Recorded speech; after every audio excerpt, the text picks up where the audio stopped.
I'm willing to put my life on the line to do what I have to. But it has to be mine, no one else's.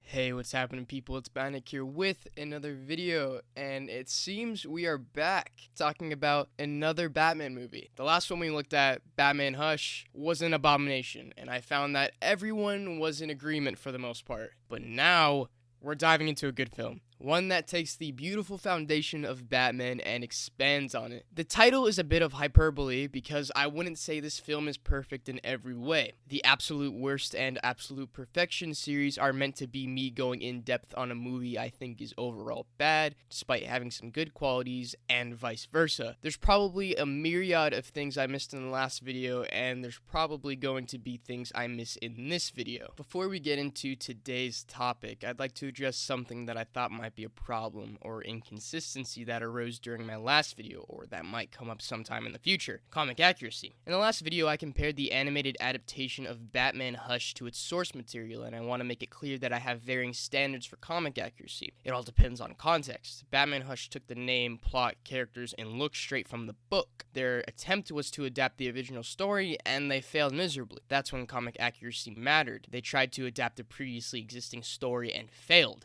Therefore, it is of poor quality by that standard. Here's where things get a bit fuzzy though. I love MCU Spider-Man, specifically Spider-Man Homecoming. I feel inclined to say it is a well-crafted film, but it is not comic book accurate. Neither is Far From Home. In fact, MCU Spider-Man is a pretty big departure from what its comic book counterpart is. Homecoming is a bad adaptation, but it is still a good film. When we want to talk about comic accuracy, then yes, the MCU fails at adapting Spider-Man. This can be and has been qualified before. Batman Begins is a poor adaptation of Year One in terms of plot structure and characters, but it is still a fantastic film because of its plot structure and characters. Regarding film discussion, people try to argue that a poor adaptation is a negative of the film. It can be when we're strictly talking about comic accuracy, but when we discuss writing and character work, it's not a plus or a minus. That's a point I failed to address in the last video. Comic accuracy becomes an entirely different discussion that should be just as welcomed as other discussions. With that out of the way though, let's dive into the topic of discussion for today.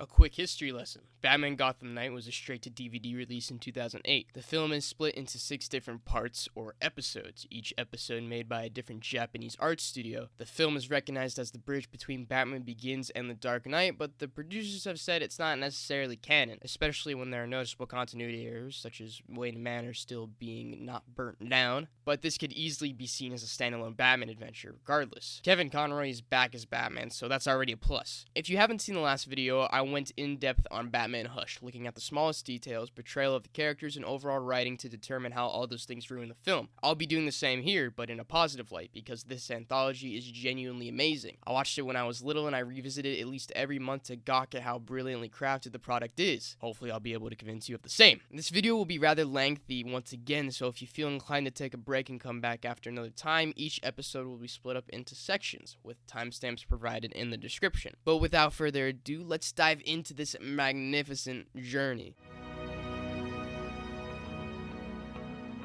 Out of the 6 episodes, this one has the worst animation, but it still manages to achieve the scope, style, and scale of Gotham that other films lack. We're at a rundown skate park with 4 young kids. They all have a story to tell each other, each kid thinking their story will top the rest. We open on the first kid, Porkchop's story, as he skates through the muddy docks of Gotham. The entire place is almost in ruins, with broken cars in the water, drunks stumbling around, and buildings that look like they violate every health code possible. Porkchop skates right into a black figure, falling to the ground. Despite his small stature, he's still terrifying, mouth open, revealing jagged teeth, almost as if this thing isn't human. Porkchop is terrified as the black figure comes closer, ready to kill him, until a black spiral comes out of nowhere, disarming the figure. It moves up from the ground, forming a body, the Batman, except not the one we know. This one is almost portrayed as a vampire, with glowing red eyes and sharp teeth. Porkchop is no longer afraid, despite this terrifying creature in front of him, because he knows this is Batman. He moves like a shadow, sinking into the ground and reappearing as he fights the man in black. Porkchop is staring in awe at the entire thing.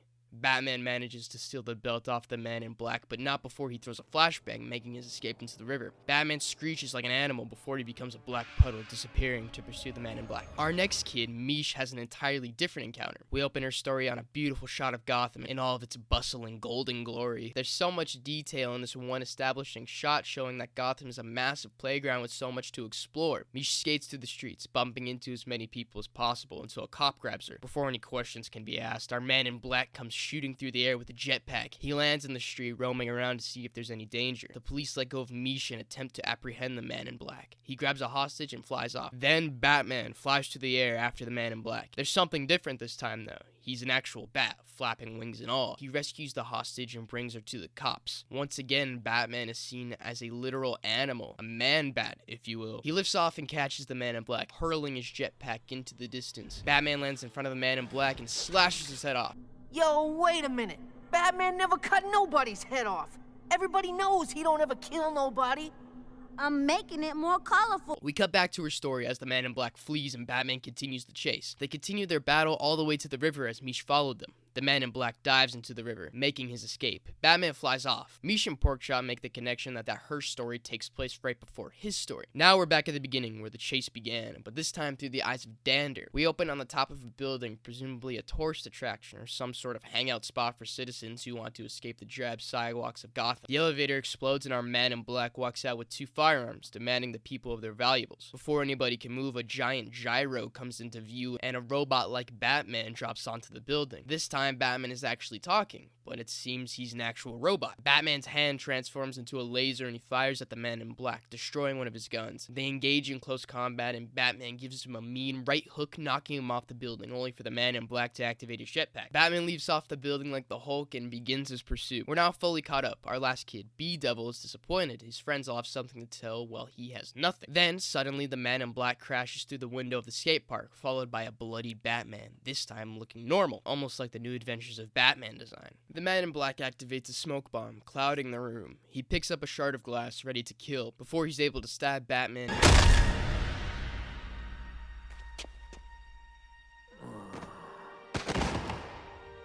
Batman looks at him with approval, thanking B-Devil. He picks up the now unconscious Man in Black and slowly backs away into the smoke, disappearing for good. B-Devil is starstruck as his friends run up to him, frantically asking him what happened, and he simply responds with, Man, have I got a story for you guys.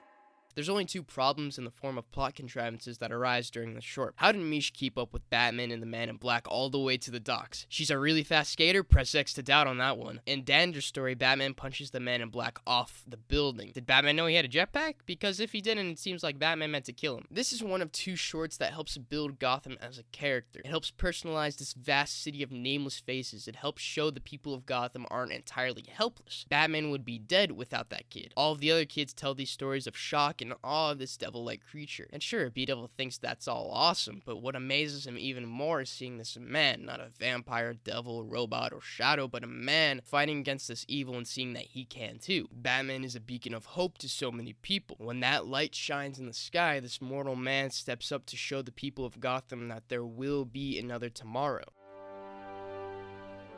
Nice work, kid. Looks like I owe you one.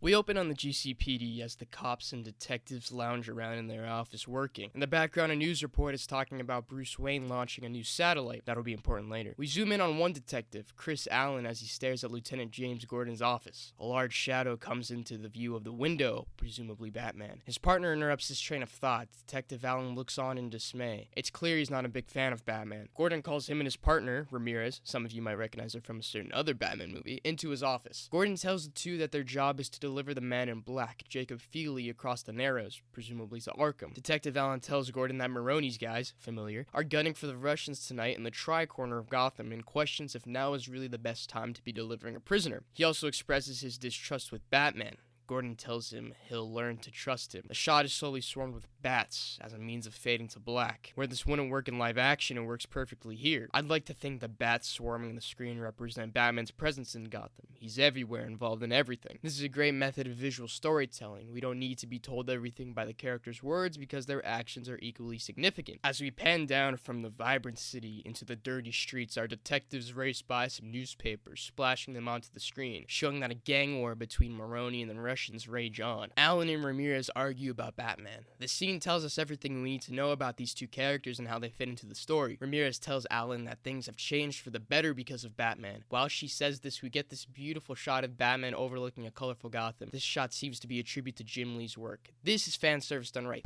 Hush, Batman. Hush. Fuck you. They roll up to the bridge leading to the Narrows. They talk to the police officer overlooking bridge management. He reminds them of the breakout, a reference to all of the prisoners being released in Batman Begins. He tells them that the entire island is asylum grounds and to be extremely careful. Anybody they happen to see are inmates. This leads me to believe Arkham City might have taken some inspiration from this. As they drive through the Narrows, the screen is quickly changing from cops to feline to the inmates outside, back and forth. They all look psychotic, and all of a sudden we're in a horror film. They pull up to the asylum and pull Feely out of the car. He looks on in horror at the doctors who seem to have disturbing smiles and distorted faces. Welcome back, Jacob. Later, Ramirez and Alan make their way back to the mainland. Alan says he might transfer because there's been no progress in stopping the gang war. He says their unit is stuck running errands for a vigilante. Anna pulls over in frustration, claiming that being an honest cop is an asset during these times in Gotham. Another reference to all the corruption in Batman Begins. She says because of Batman, she's not ashamed of being a cop anymore. We pull away from the two to a graffitied wall, revealing that they pulled over in the Tri-Corner apartments. And what might be going down in the Tri-Corner? That's right, Maroni versus the Russians. Alan quickly realizes that both parties have pulled up and they're right in the middle. Alan and Ramirez duck down as both gangs argue about their turf. They begin lighting up the Tri-Corner, men dying left and right as Alan calls for backup. The Russians pull out a rocket launcher and shoot the car in the middle. Before being consumed by flames, Alan is whisked away onto one of the apartments. He looks up to see Batman towering over him like a god. Batman jumps down into the action as Detective Alan looks on. We cut to the ground where Ramirez gains consciousness. She sees Batman in the distance, pouncing on the Russians. He moves so elegantly, dismantling the criminals with ease. She looks to her side to see Maroni with a bloody grin pick up a gun. He takes her hostage. She looks back into the flames to see Batman. The music kicks into an operatic roar, almost like a god has come down from the skies to help the people. He slowly walks through the fire, unfazed. Maroni doesn't let up though. Alan jumps down from the building, hoping to help the situation. He looks at Batman, still doubting he'll be able to save his partner. Batman lunges at Maroni, taking him down. I'll do it! I'll do it! No, you won't. He gives his approval of the two cops before grappling away. Once again, we have another short that shows the perspective of someone other than Batman. It builds that foundation of Gotham City I was talking about earlier. It tells us everything we need to know. Something I've always thought about with Batman stories. How does Batman constantly have so much to do? Why is Gotham constantly in peril? Well, there's chaos at almost every turn. Gang wars, police corruption, and playing criminals just preying on the innocent. Another good example of showing how much really happens in Gotham is Tom King's Batman Annual Issue 3. Batman is doing something every day, whether it be helping old women cross the street or slaying dragons. To those who wish to write stories about Batman, please make sure you pay close attention to the character that you never knew you had, Gotham. The city includes all walks of life that all have their own unique story and character. The Nolan trilogy, the Raimi trilogy, this movie, all make a character out of the setting. That is an incredibly important asset in telling a comic book story, or even a non-comic book story. That's one of the failings of the Star Wars sequel trilogy or Avengers Endgame. The power status of the Resistance, New Republic, and First Order isn't very clear. We don't know what kind of grasp these factions have on the galaxy because nothing tells us. In Endgame, we have no clue how the normal people respond to the Avengers failing to stop Thanos. Last time we saw them in Civil War, people weren't really big fans of them. This should be on the list of must-haves when writing a story. Make a character out of your setting. You're MCU, aren't you? Gordon Squad. Lieutenant Gordon is a good judge of character.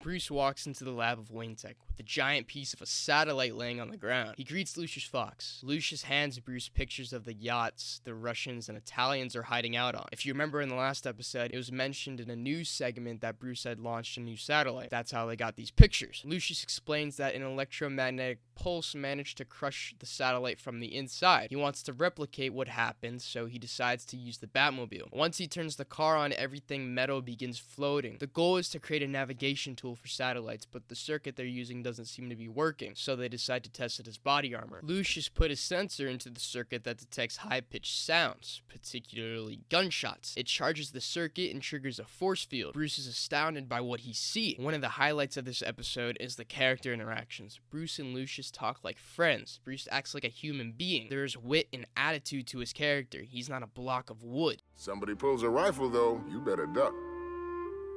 Now, why would someone want to shoot me, Mr. Fox? Let's just say your boyish charm might not work with everybody. We cut to the first annual golf tournament funded by another playboy philanthropist. This is meant to be an alibi for Bruce while he goes after the gang, so it's pretty unimportant. Later that night, Maroni demands his men find the Russians. From a distance, Batman begins piloting Maroni's yacht, crashing into the Russians' yacht. Before they begin their gunfight, Batman leaps down. The gangsters begin firing, but their shots bounce right off of Batman. He takes them out swiftly and pins both Maroni and the Russian leader to the wall, and demands that they each take a separate piece of territory for the time being, at least until Batman can find evidence to convict them. On the other yacht, a straggler opens fire on Batman. The bullet bounces off his armor and hits one of the Russian goons. Batman neutralizes the straggler and looks on in horror at the wounded thug.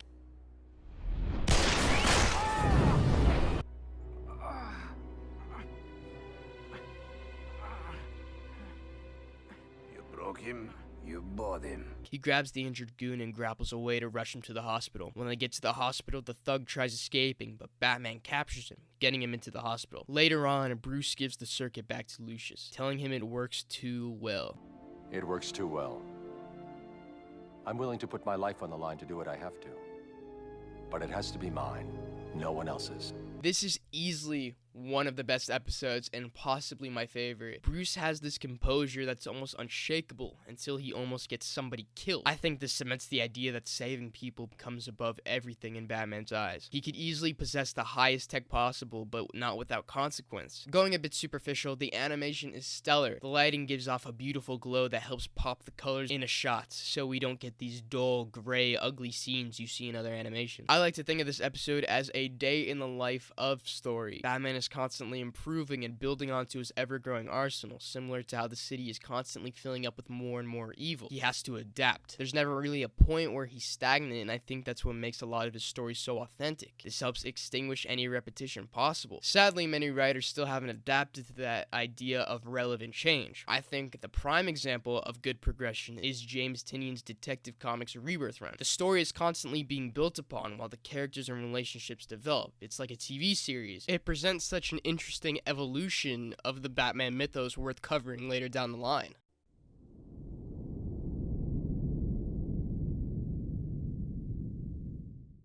The camera races past the raining Gotham, lights in the sky, music blasting your ears out. We stop on a building with two gargoyles. One of them stands up to stare at the signal in the sky before jumping off the building. We're on the ground with Commissioner Gordon, Detective Ramirez, and Detective Allen at a crime scene. Behind them, a priest flails his arms around, screaming in terror. They walk into an abandoned church. It's reported that a giant creature has been kidnapping people around Gotham. They walk deeper into the catacombs of the church, but Gordon ends up telling the two detectives to leave. Batman hangs down from the ceiling to share info with Gordon. Scarecrow has become the main suspect, seeing as he's been roaming around ever since the end of Batman Begins. Batman thinks the two are connected, so he decides to go after the giant lizard creature. He leaves Gordon, vanishing into the floor. All of these shorts manage to make Batman seem otherworldly because it's so easy to achieve that effect in animation. Batman moves through the sewers, tracking the monster's footprints. He passes by a group of homeless, asking about the monster. The homeless man tells him he's called Killer Croc. He was once a man, but was mutated due to the chemicals in the water.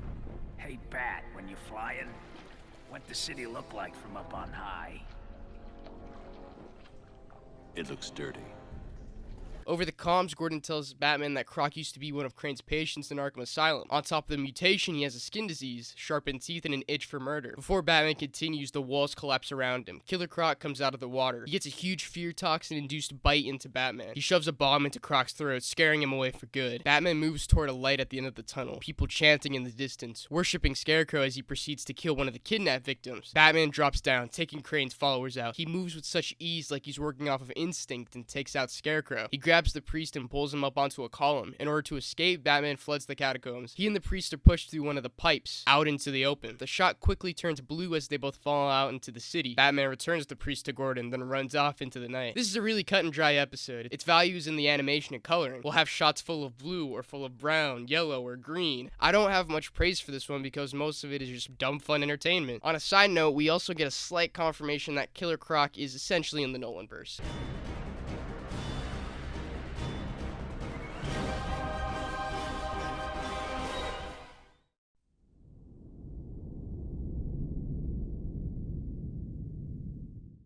We've made it to one of the best ones. Gunshots light up the dark sewer tunnels. A scared man runs from what seems to be a deluge of bats. He continues running as an injured Batman makes his way through the sewers. It's safe to assume that this takes place right after the last episode, seeing as Batman is still injured from his fight with Killer Croc. We can also assume the man running got at least one shot into Batman because he seems to be much more injured than we last saw him. He's hunched over, moaning in pain with blood dripping from his side. He rips his costume and puts a heating pad over his wound to seal it.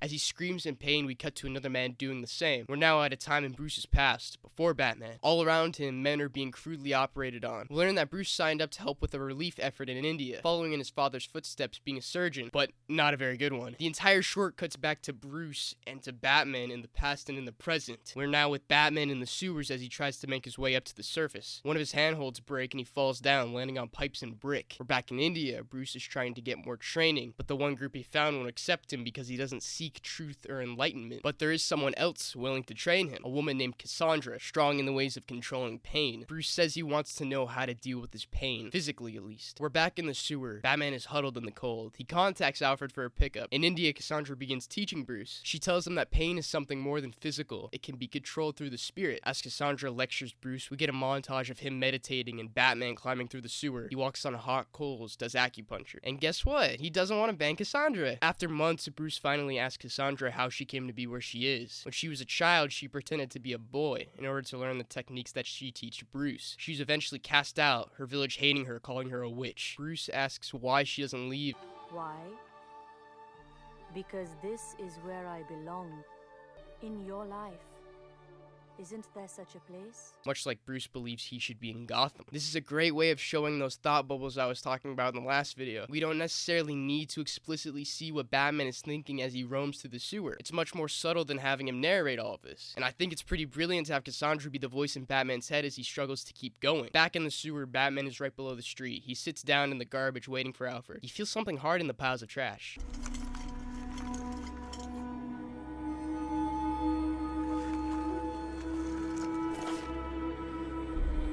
He begins digging more into the trash, finding more and more guns. Bruce wakes up to hear something outside. The villagers are harassing Cassandra. They shame her for teaching an outsider what is not his to know. She says their ways are free for everyone. Before they can attack her though, Bruce stops them. They hit him with sticks and glass bottles, but it doesn't faze him in the slightest. He takes them all out as Cassandra watches in disappointment. Later, she tells Bruce he needs to leave. He's learned what he wanted to and no longer needs to stay. As he leaves, Cassandra says she's failed him. He wanted a way to deal with pain, but his pain is beyond her abilities. No matter what she does, Bruce's pain will lead him down a path he ultimately desires. We're back in the present. Batman has pulled at least a dozen guns from the trash, holding them in his arms, as though each of them is a dead person. So many lives taken, so many cases unsolved, all of them going over his head. Batman looks on as though this is his fault. Alfred yanks the sewer grate from the ground with the Batmobile. He reaches down for Batman, but he just stands there with all of the guns in his hand. Sir, give me your hand.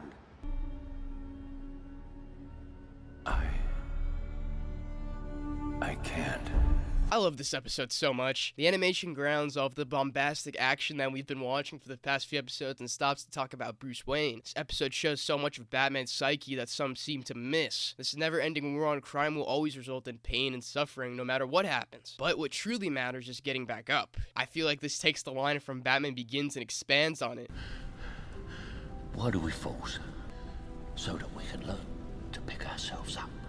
Batman chooses to carry this burden with him. He had no hand in all of those criminals getting away with murder, but he believes he does. I think choices like those make him so compelling. Bruce trained with a myriad of people, learning so many things and taking in so many different perspectives, which all helped mold him into who he is. They all helped in creating Batman. I've always been a sucker for early Batman stories where he's just now finding his footing and goes through so many struggles. Like I said earlier, Batman is ever changing, constantly bettering himself, both as a vigilante and as a person.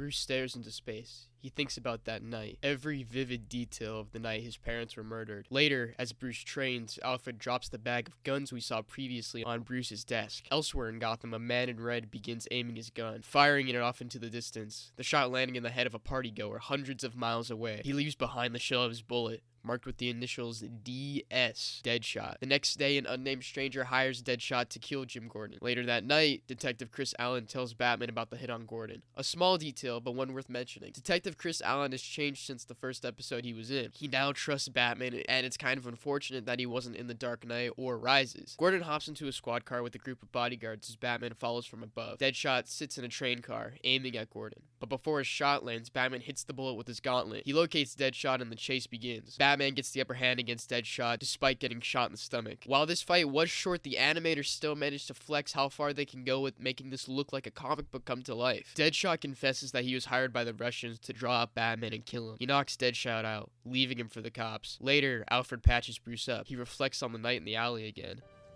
It was just like that night in the alley, Alfred. The closeness of the walls, the gunfire. It seems I've been trying to stop those two bullets all my life. It's a fool's dream, Alfred. Sometimes I think I should just be done with it. Perhaps you're right, sir, but something tells me you have a deeper purpose. This episode is amazing. It feels like the payoff to all of the world building and character development the other episodes did. Even though the animation is vastly different every episode, it still feels like the same Gotham, the same Batman, the same everything. I think my only complaint with this short is Batman never really did anything with the guns he found in the sewers. It would have been cool to see him scraping for fingerprints and tracking down every owner of the gun. This way, Bruce can get some form of closure. But even then, this final scene gives Bruce that closure he was looking for. My love for this movie is through the roof. The animation, the acting, and the story are all a testament to who Batman is. It's the perfect answer to why is Batman such a good character. It has so much to do with the environment he's put in and the characters he's around. There's something so meaningful in the idea that this one man dedicates himself to fighting for people in need. He's noble and heroic, but we have to remember he is flawed. He does fail. He does experience pain. Everything he does is a learning experience.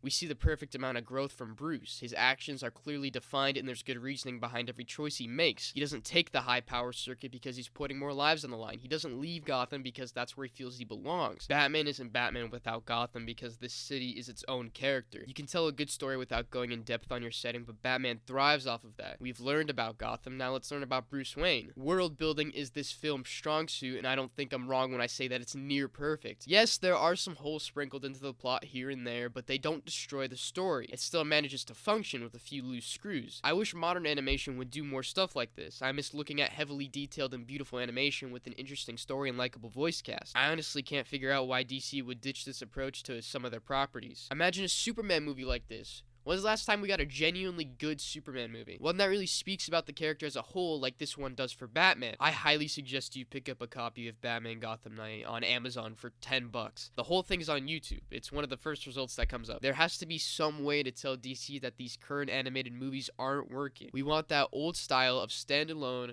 character-defining, comic book adapting animated film. That's gonna do it for today's video, ladies and gentlemen. If you did enjoy, make sure to subscribe if you want more of my content. If you want more videos like these, if you want me to cover a certain animated movie, I will gladly do it. Leave your suggestions in the comments below. And what are your thoughts on Batman Gotham Knight? Do you love it? Do you hate it? Have you heard of it? Is this the first time you're hearing of it? Let me know down below. And yeah, that's gonna do it for this video, and I will see you guys in the next one.